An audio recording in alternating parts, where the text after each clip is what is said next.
Hi everyone, welcome back to my YouTube channel. It's me Smith Singh and hope you're doing absolutely well.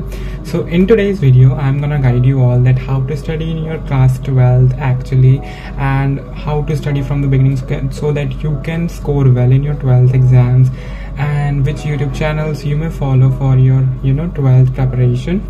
And if you don't know, I was a student of class 12th commerce with math student for the session 2022 to 2023.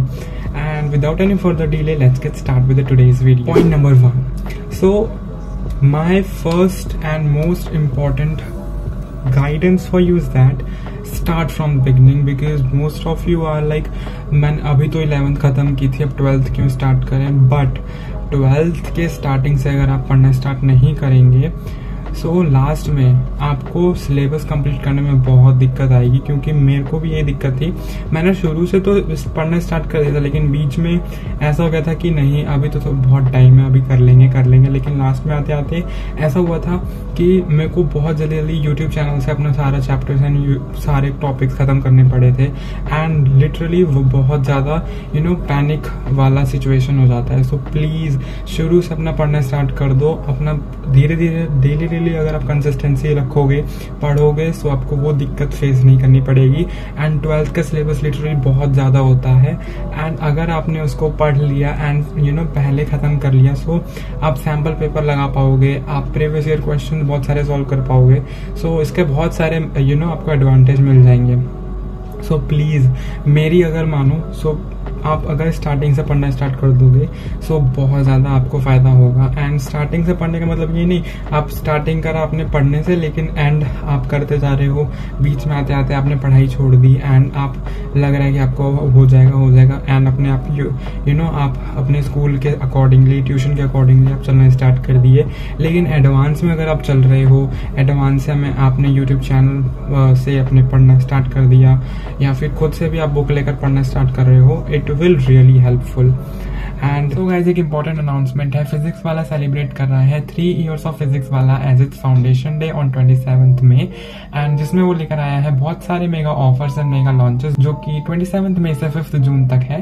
And if you are preparing for CLAT exams, आपकी tension खत्म होगी, क्योंकि physics वाला CLAT achievers batch 2024 लेकर आया है with best faculties and at to very affordable price. ये batch 5th जून से स्टार्ट होगा एंड इसमें आपको मिलेंगे क्लैट के वो सारे सब्जेक्ट जैसे कि legal reasoning, logical reasoning, English, quantitative techniques, current affairs with GK with best faculties of India.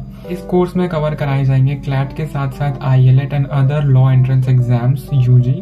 This batch is for 12th board exam students and droppers who are aiming for CLAT 2024. This batch is paid and is available on PW website, app and iOS. Recordings of live lecture is available. Study material capsules will be provided on the PW app. Every Saturday marathon classes will be provided for one subject each of CLAT, 4 PM to 7. 12 current affairs and 12 legal reasoning monthlies will be provided. 160 plus daily practice problems on respective classes will be provided. Marathon classes will be taken on 4 PM to 7 PM every Saturday. Subject wise and topic wise previous year papers will be provided. PW celebrate कर रहा है अपने 3 years and इस batch को वो लेकर आया है सबसे लोवेस्ट प्राइस, दैट इज 5999 में। And if you use coupon code SIT100 you will get 100 rupees instant discount. And for joining the batch, click the link in the description box down below. Point number 2. मैं आप लोग को ये suggest करूँगा कि आपके पास अगर स्कूल की नोटबुक है बहुत अच्छी बात है, ट्यूशन की नोटबुक है बहुत अच्छी बात है, इसके साथ साथ आप एक और नोटबुक रख लो एक सब्जेक्ट के लिए, या फिर जो सब्जेक्ट आपको मुश्किल लगते हैं उनके लिए।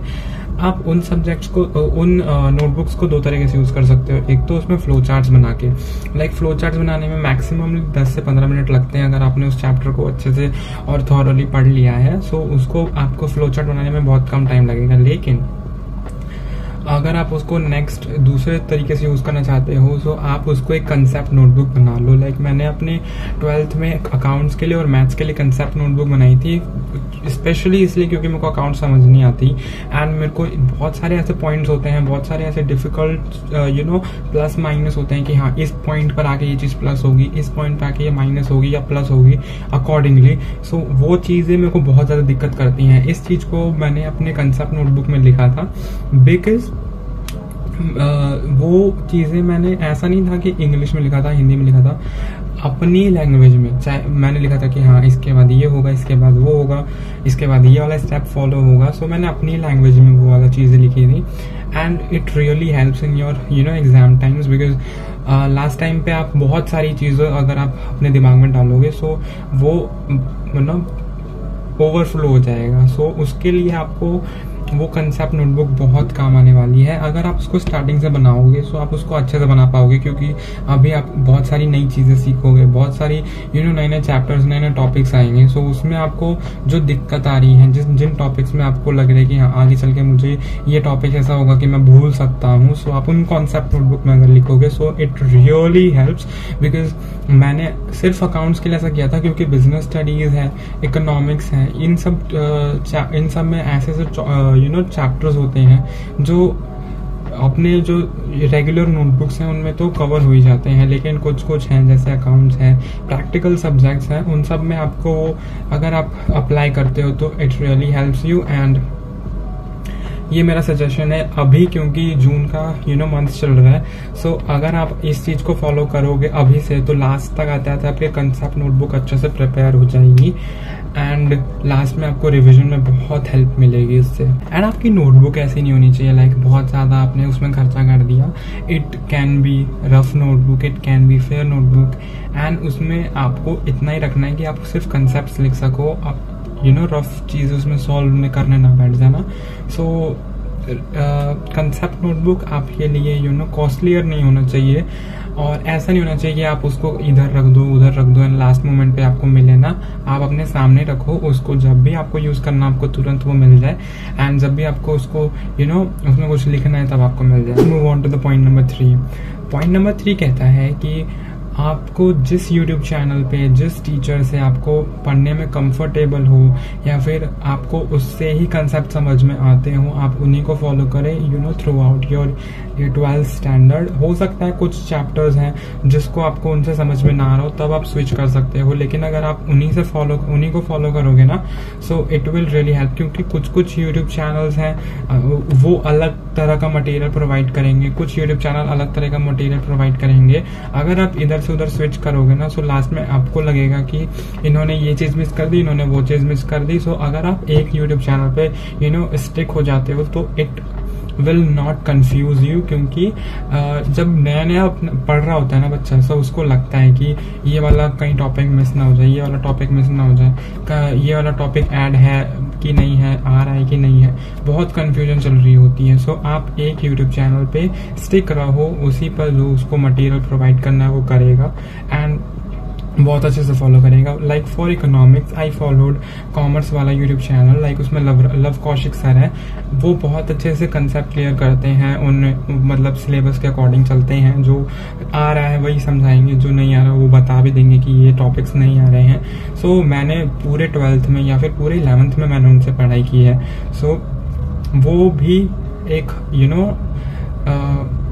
मैं कहूँगा आपके लिए गाइडेंस होगी, क्योंकि बहुत सारे बच्चे ऐसा करते हैं, पहले उनसे पढ़ लिया, फिर दूसरे यूट्यूब चैनल से पढ़ लिया, फिर इस चैप्टर से उनसे पढ़ लिया, या फिर उसी चैप्टर को आपने आधा टॉपिक इनसे करा, आधा टॉपिक उनसे करा। मत करो, आप एक ही टीचर से, एक ही यूट्यूब चैनल से, जिससे आपको समझ में आता हो इस सब्जेक्ट का, पर्टिकुलर सब्जेक्ट का, आप उन्हें फॉलो करो एंड इट रियली हेल्प्स, क्योंकि कंफ्यूजन नहीं होगा, आपका टाइम बचेगा।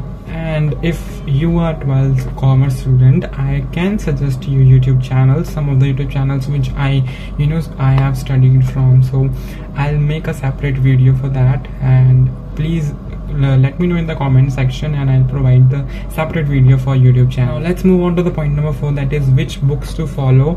Like मैंने 12th में वो सारी रेफरेंस बुक यूज़ करी थी जो मेरे 12th में मेरे टीचर्स ने मेरे को सजेस्ट की थी। और उन्होंने उसी से पढ़ाया था। सो मैंने भी वही बुक्स परचेज की थी। लाइक रेफरेंस बुक हो गई, बहुत सारी रेफरेंस थी, बहुत सारी NCERT सर ने सजेस्ट की थी।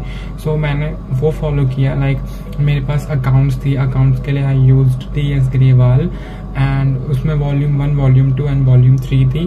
And for maths I used RD Sharma and NCERT both, and for English I used NCERT only, and for like Indian economics I used NCERT, and for macroeconomics it is reference, and for business studies I used NCERT as well. So बहुत सारी books होती हैं जो आपके teachers suggest करते हैं। सो आप उन्हीं को फॉलो करें, क्योंकि वो आपको जब पढ़ाएंगे एंड उसमें से आपको टॉपिक्स बताएंगे, सो आपको ये नहीं रहेगा कि आपके पास दूसरी बुक है एंड आप उसमें वो टॉपिक्स ढूंढने में आपका टाइम वेस्ट हो रहा है। सो you can follow your suggested books, and let's move on to the point number 5, that is आपको अपने जब आपका चैप्टर कंप्लीट हो जाता है, आपके टॉपिक्स कंप्लीट हो जाते हैं और आपको अब ये रहता है कि नेक्स्ट चैप्टर कंप्लीट आपको स्टार्ट करना है।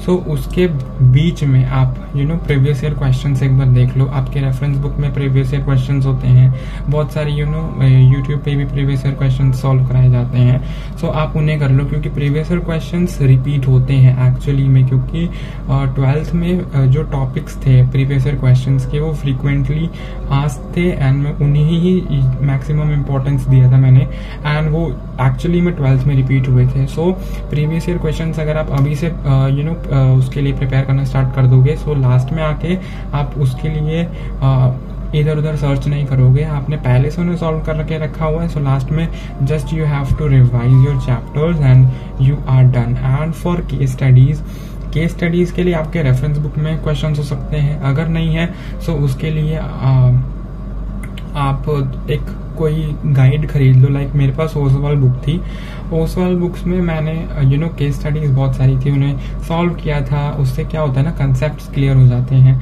और जो ऐसा होता है ना कि ये टॉपिक्स में कोई याद नहीं हो रहा या फिर ये टॉपिक्स याद नहीं हो रहा, उसमें केस स्टडीज बहुत हेल्प कर जाता है, क्योंकि केस स्टडीज में कुछ ऐसे केसेस होते हैं जो आपको एक्चुअल रियल लाइफ से कंपेयर कराने के लिए करते हैं। तो उसमें वो सारी चीज़ें आपको रियल लाइफ से अगर समझ में आ रही है, सो बहुत अच्छे से क्लियर होता है एंड आप उसको अपनी लैंग्वेज में भी कर सकते हो। सो केस स्टडीज़ के लिए आप या तो रेफरेंस बुक्स में देख लो क्वेश्चंस को, अगर नहीं है तो उसके लिए आप एक गाइड खरीद लो, क्योंकि केस स्टडीज़ आप शुरू से सॉल्व करोगे ना, सो आपको एक हैबिट बन जाएगी और आप पेपर में भी आपको केस स्टडीज़ डरावनी नहीं लगेंगी। आप उनको थॉरली आप जा सकते हो, उनको पढ़ सकते हो और आपको कोई दिक्कत नहीं होगी। सो ये कुछ 5 पॉइंट्स थे। मैं 12th कॉमर्स स्टूडेंट्स के लिए भी separately subject wise videos upload करूंगा, क्योंकि मेरे पास अभी बहुत टाइम है। मैंने अभी अपना CUET का एग्जाम दिया है एंड मेरे को रिजल्ट में भी थोड़ा टाइम है। सो मैं उन वीडियोस को फिल्म करके जल्दी अपलोड कर दूंगा अपनी यूट्यूब चैनल पे, and I meet you guys in my next video. Till then thanks for watching, bye.